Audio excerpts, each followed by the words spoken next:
Taurus rising. How you doing, Taurus? This is your reading for the Libra full moon that happened on the 12th or 13th of April, depending on what part of the planet you are currently hailing from. Hello and welcome. My name's Chloe. I work with card divination, astrology, and as you just heard, and as you can see, I channel multidimensional energies through my body, both in the form of physical and vocal light language. All of this brings in healing, attunement, and activation codes to the messages that are coming through for you today in this reading. And I know I'm recording this after the event of the full moon, but I work with 6-month cycles with the lunations. So even though the full moon marks an element of completion, right, and an illumination of the work that we've done, we then get an upgrade, an activation code with that full moon that we work with up until the new moon in Libra season. So this energy that we're going to be tapping into is going to be around the Libra area of your chart for the next 6 months for you to work with, right? So It's all, you're not missing out on anything. So I'll read for the rising signs. So for those of you who do not have Taurus in the first house, look to the house that it does fall in your natal chart. Look to the themes of that house, and you want to apply those themes along with all the other meaning you've got going on in the sign of Taurus to the messages that come through, because it's as if that Taurus energy, wherever it falls in your natal chart, has now energetically moved to the first house. So the astrology for the rising sign will always still link in. You've just got to add on your own natal chart meaning on top of it. For example, I've got Taurus in the 10th, and I've got my North Node and Lilith there. So I'd apply all of that meaning to what comes through in this reading. As always, take what resonates, leave what doesn't. So, Taurus rising, hello and welcome. Where is this happening for you? This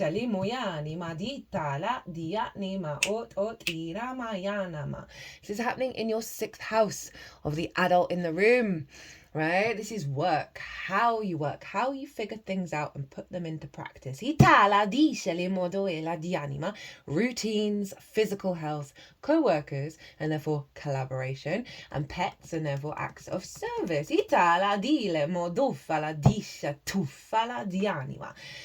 Right, before I get into the reading, there is a collective reading where I've broken down the astrology of the exact moment of the full moon in way more detail of how all the celestial bodies are talking to each other, that forms an energetic blueprint, a harmonic, right, that we're then working with, a frequency that is embedded in our vessel that we're then working with. So I really tap into the most integrated and expansive intention of what that full moon is up to for us, and pulled collective tarot cards. There were some channeled messages. Really, there's a lot of astrology for this moon, and it really highlights the complexity of the intensity of what's been going on with this full moon. For me, this full moon has been the biggest moon so far, and it certainly seems that way from the people that I've spoken to. And that's because the sun was conjunct Chiron. And the sun and the moon were both square Mars. So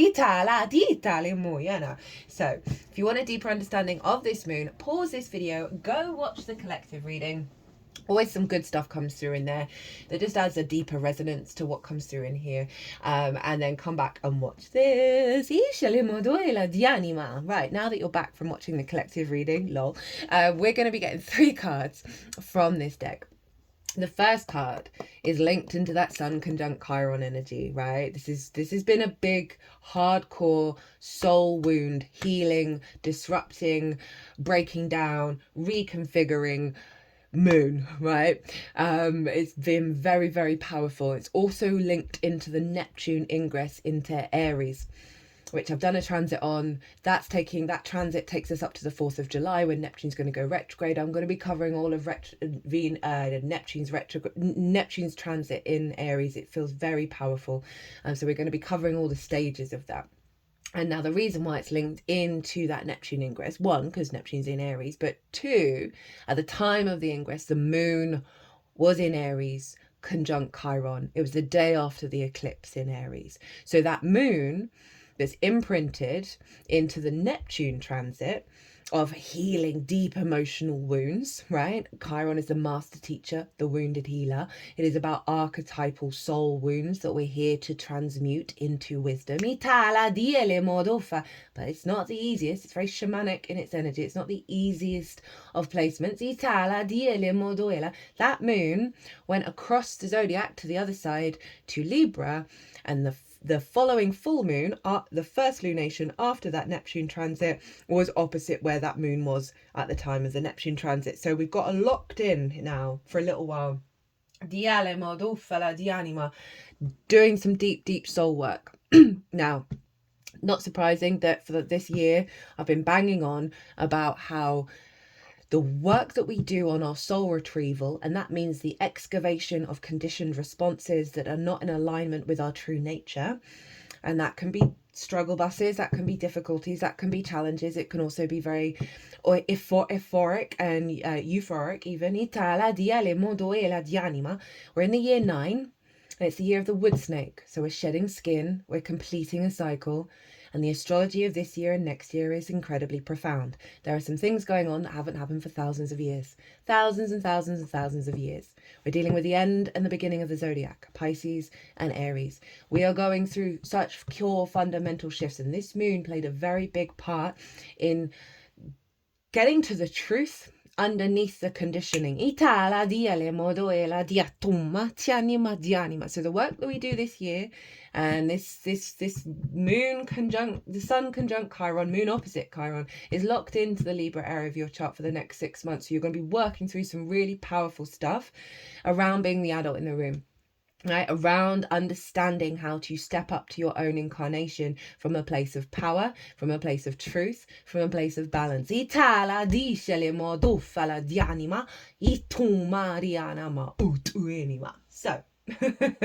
we're going to be getting a card on that wound.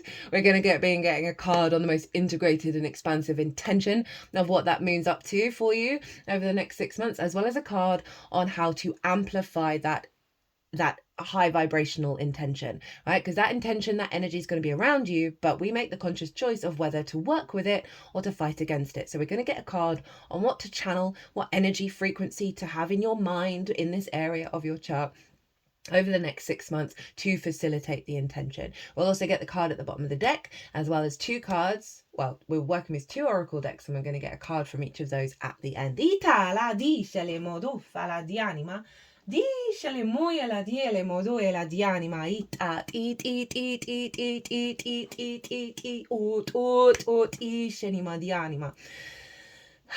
Right, so my loves, Taurus, hi. You had a full moon in your 6th house of work. Okay,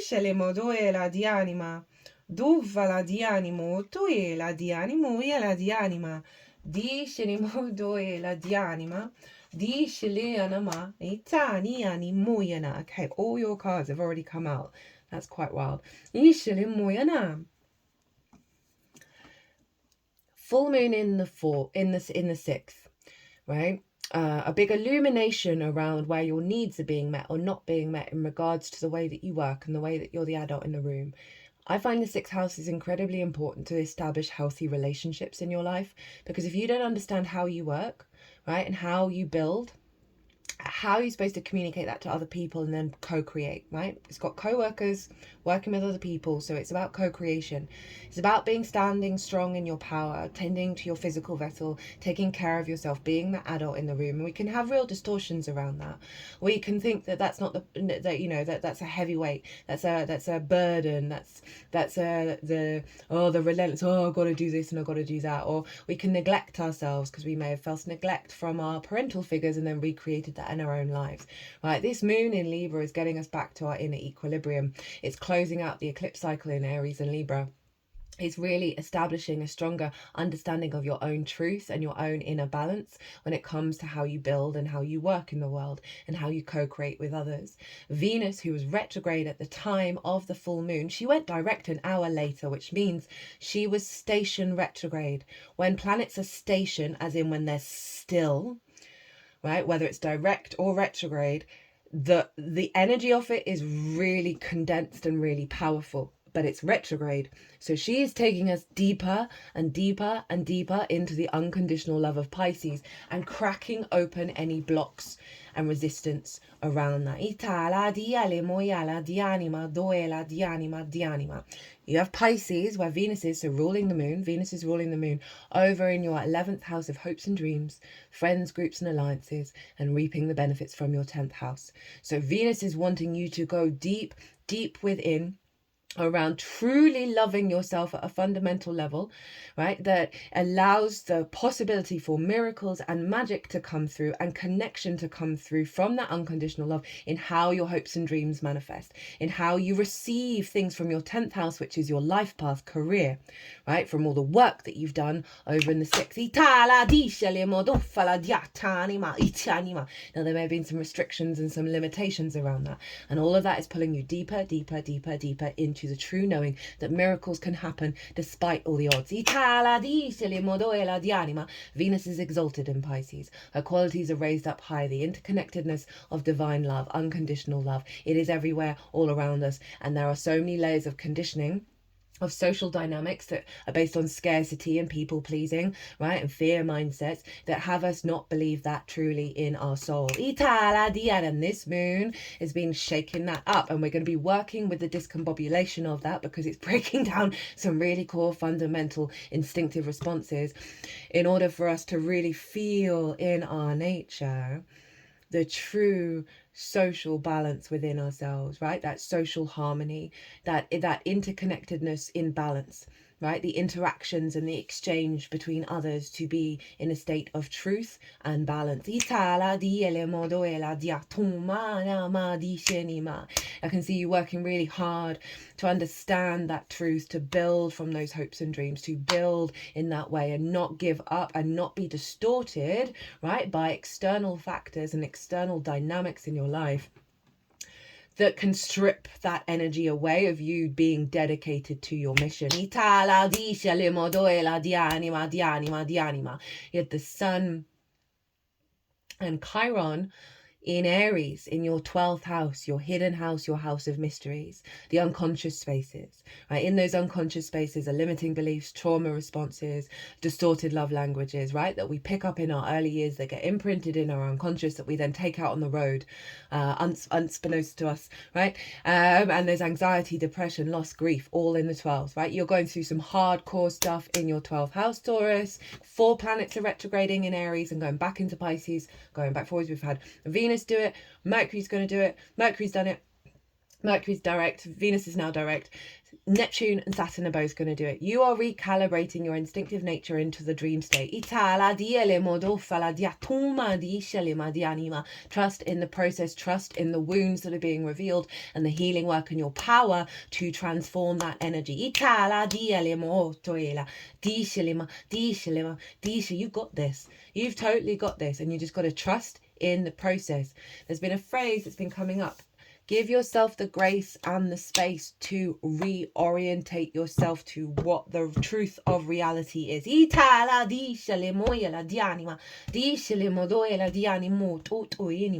Both the sun and the moon, and obviously Chiron, were square Mars. In Cancer, in your 3rd house of communication, how you find meaning in the day-to-day. Right? For me, the 3rd house is the gateway to enlightenment. The more we find the joy in the washing up, the more that reverberates, where we don't have to put our energy into the bigger picture. When we focus on the little things, it builds and builds and builds and builds in such a deeply nurturing and nourishing way, right? So Mars has been there.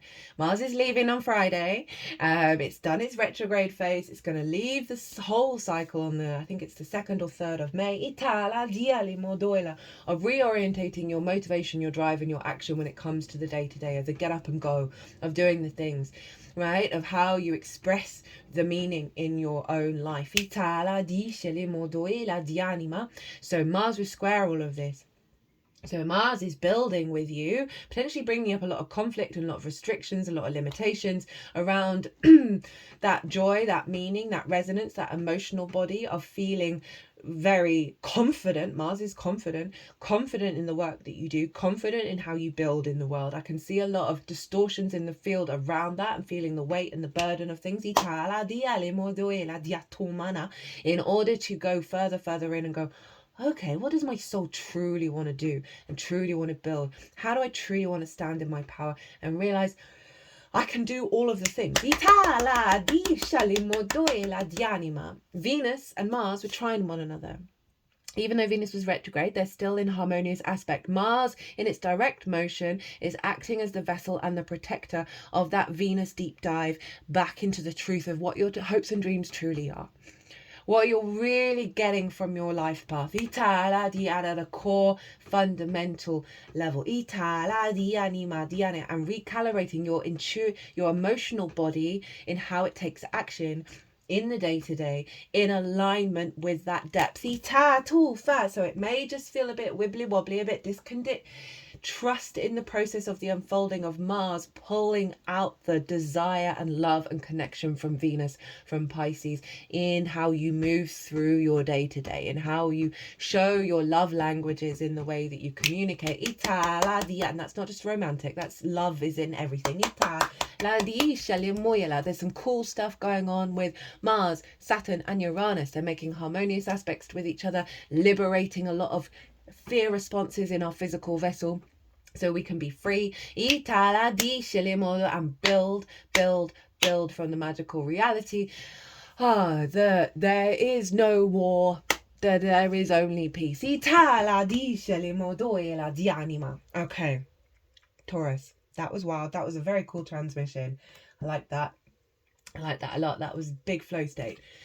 So what is the core wound? The archetypal wound, the soul wound that has been released with this full moon, with that conjunction to Chiron with the sun, the high priestess in reverse. A block around you knowing you are drawing towards you that which gives you nourishment and abundance, right? A deep knowing that it's all good, right? That your intuition has been blocked, your sense of connection to the divine and trusting in the unfoldment of the process. Highly intuitive, highly psychic energy, blocked and trusting in that yin, softening surrender state. Blocked. The needing to go, to do, to be. Got to have the plans, got to put this into practice, got to work, got to burn out. All the things, I don't know where I'm going, don't know how I'm doing it. I've got to do this thing. Oh, this will lead to, who knows what. It's been closed out. It's been released. That block. And really allowing you to soften and to surrender and trust as your flow state. Oh, I'm going to have a sneeze. I'm going to pause. Speaking of sudden releases, that all just tickled up into the nose. It's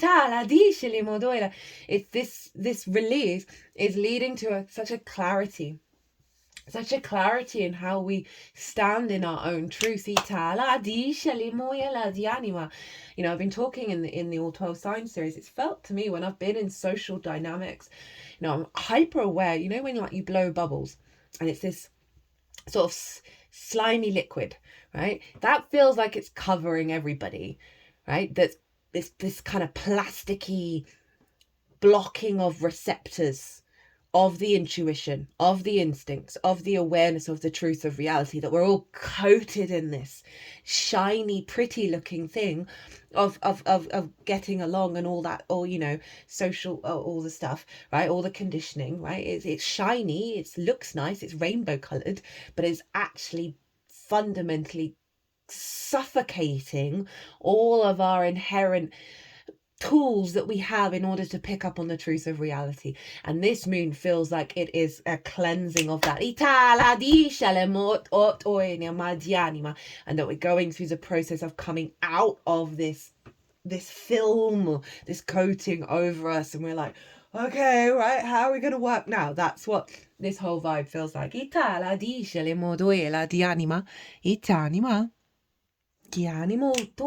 Right, let's see. What's the upgrade? What's the activation of this moon? This moon's brought this in. This energy's around you. What is it? What's the most integrated and expansive intention of what's going to unfold over the next 6 months? And this way you can apply it to all of the nuances in your life in this area of your chart, right? You can, the good, the bad, the beautiful, and the ugly, you can zoom out and go, okay, well, this is at the root of it, right? And it helps us get perspective. 10 of Wands in reverse. I think Aries got this. I mean, this is a very apropos card for the 6th house of the adult in the room, the work, right? The commitment, the hard graft, right? All the responsibility, the duty, the burden, being the beast of the burden, all of the things that you need to do, and you can't even have fun, right? This figure can't even see that there isn't a damn cloud in the sky, and that they're nearly done, they're nearly home, right? They're so unaware, and they're hunched over, and our spines are so important. The energies that I channel, I think they'd really like it if I had a daily practice of doing spine work, because they're always trying to get me to do that, and I'm a bit feral, and I don't always do what I'm told. But that spine energy, right? That's where our energy flows from, and this is a block, this is a heaviness, a weight, and a burden. The density of the adult in the room, very responsible, right? It's in reverse. A lightness of being, a release of the expectation of purpose and productivity, right? And all of that, right? That we can go to extremes in the 6. Can suck the life force out of us. And look at that 10 of Wands in reverse. That's what's unfolding for you, is the releasing of the burden. And I like that it's fire, because that's bringing in the Aries energy in your unconscious spaces, because our limiting beliefs around how things manifest and how things build create that sense of burden, because we've been born into denser frequencies around scarcity and conflict and all of that kind of stuff. And so you're releasing so much in the unconscious spaces that's giving you more life force and being able to stand up straight and enjoy the day while still doing the damn thing, still stepping up to your incarnation, right? That's what the 6th house is all about. Right. Whew. Taurus. Okay, so what does the universe recommend that you channel in order to facilitate that 10 of Wands in reverse? 8 of Pentacles. This is my pull your socks up and step up to your incarnation card, right? Just do the damn thing. Just do the damn thing. But not in a burden way, not in like I have to do it. But it's this vibrancy of life, of the desire to master your own experience and the desire to put that into practice. And, another phrase for this card for me is whistle while you work. So it's this framework of how you engage with how you build and how you work and how you co-create, right? How you take care of yourself, of no longer seeing it, redirecting it away from the burden of the process in and of itself, not the end result, is the joy, is the joy of the experience of the refinement, because then it gets us very present and not thinking of what isn't there and what is going to manifest, but that externalizes it and always has it being further away rather than being right here, right now. This is right here, right now. I'm showing up, I'm doing the thing, and I'm enjoying the ride and I'm enjoying the experience. So they're wanting you to focus on that sense of enjoy the process of the thing itself rather than the weight and the burden of the end result of what's happening. I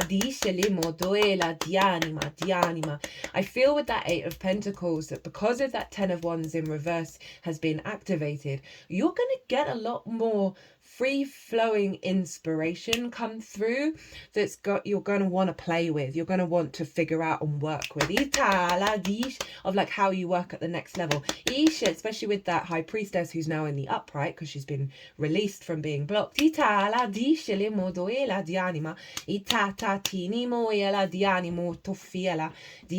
your intuitive body, this sense of deeper knowing that you're going to be drawing towards you that which gives you abundance of fertility. So you know that there's a knowing now, So now it's just enjoying the ride. Itala, ishana, ishana, ishana, ishana.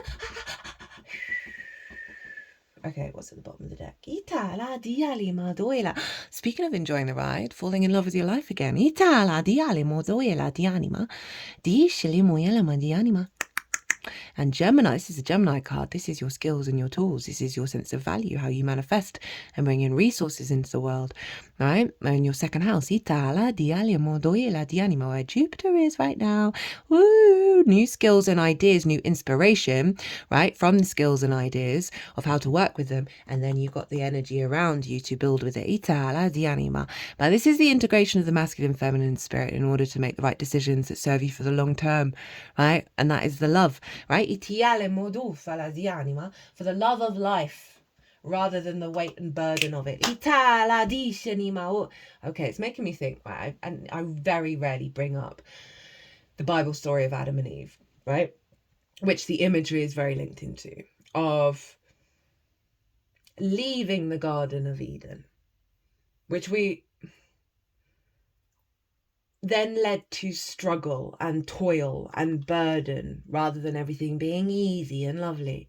But that was, if we just think of it as sort of a metaphor of, we've all collectively gone through that experience. And now we are learning to come back into a state of awareness that we never left the Garden of Eden, but it was the mindset, Libra, the conditioning. Okay, they're bringing, this is definitely for the collective. The distortion of the truth, right? Thank you, Taurus. I mean, Uranus is in your sign, right? And was sextiling Mars and sextiling Saturn, and this is the great liberation. Itala! So thank you, Taurus. So truly honoured and privileged to be able to bring through this transmission.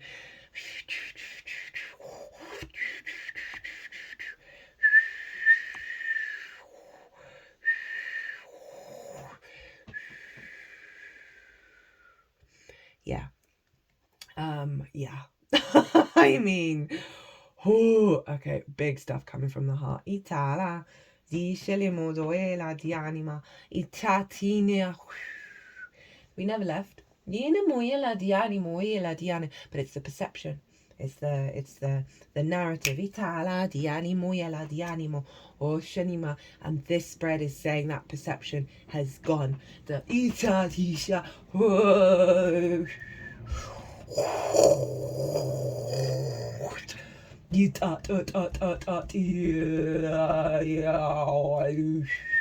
Diana, discele modofala dianima, ishali moyana, ushali moyane madiatuma, dianimo yanimo doyanima dianima diatushka bonus card, ishali moitiatuma. My dream weavers, Taurus risings. Yeah, Taurus is weaving the dream into reality. Thank you, Taurus.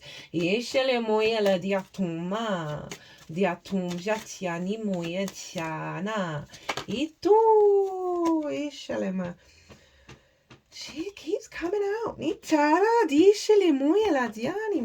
So, this card has come out, I don't want to say for half of the signs so far, but for a lot of them. Whether it's the card out or the card at the bottom of the deck, we have Jophiel. Trust the unfolding.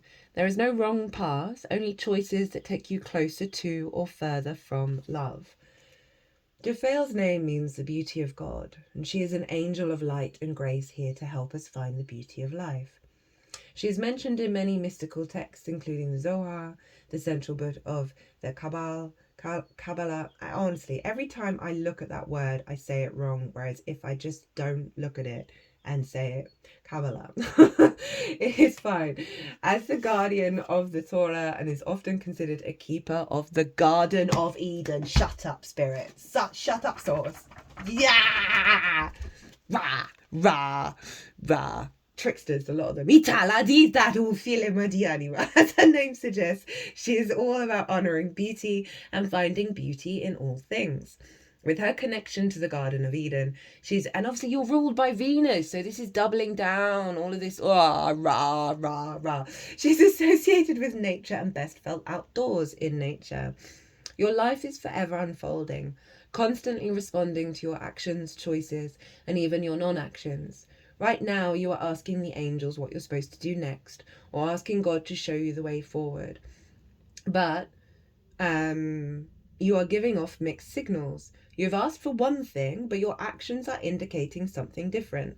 And the angels need you to be consistent in order to help you on your way, right? So often we can set the intention of the building, the unfolding, the elevation, right? But then our minds and our frequency keeps going back to the old paradigm, right? So that's just a helpful bit of information to sort of help you just pull yourself back from the 10 of Wands being in the upright, right? And pull yourself back into creating from a place of beauty that is inherent in your own nature. It was 33 on the clock as I said that. And 3 is the number of the goddess, the Empress. To reach your you have asked for one thing, but your actions are indicating something different, and the angels need you to be consistent in order to help you on your way. To reach your maximum potential, you need to be clear about your intentions and actions. Know that no matter what choices you've made and accidents you've had along the way, your life is unfolding as it needs to. Angels and the divine aren't judging you, because that's not their purpose and it's not within their makeup. They're here to love you. And by accepting even just a fraction of that love, you will unlock the power that will set you on your way. If you find yourself at a crossroads right now, ask yourself this: what is going to bring me closer to love? Choose that. Act on that. Refine that. Then the angels will be able to guide you. So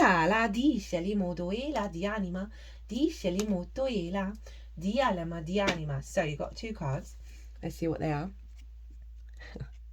Oh my goodness. Chiron and Venus. Lol. The wounded healer. Transforming pain into growth. Emotional and spiritual wounds. Inner trauma. Deep struggles. Healing wisdom. Insights. Healing power. Key to helping others. Venus, light of beauty. The Empress. Growing in love and abundance. Love, romance, beauty, sharing, attraction, harmony, artistic tastes, desires, passions, value, money, luxury, overindulgence. Ooh! I mean, that's just summing up the transformative process in which you're going through of transmuting all of that pain into beauty.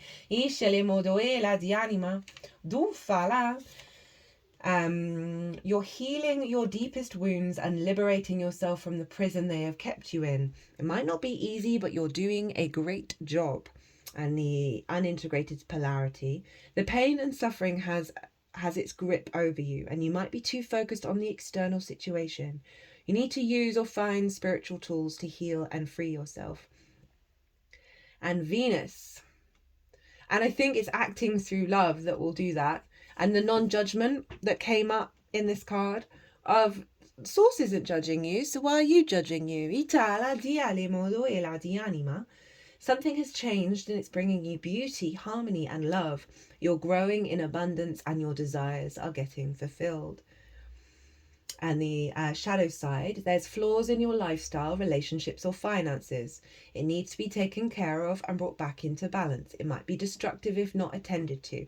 Right, now that 6th house, as I said, it leads to healthier relationships. But so often it can get kicked to the curb in certain relationships where we stop looking after our physical health. We stop tending to our own strength and our own capacity to build, right? Because we prioritize the other. So if those things are going on, that's a nice little nudge of going, hey, focus on your own mastery. Right,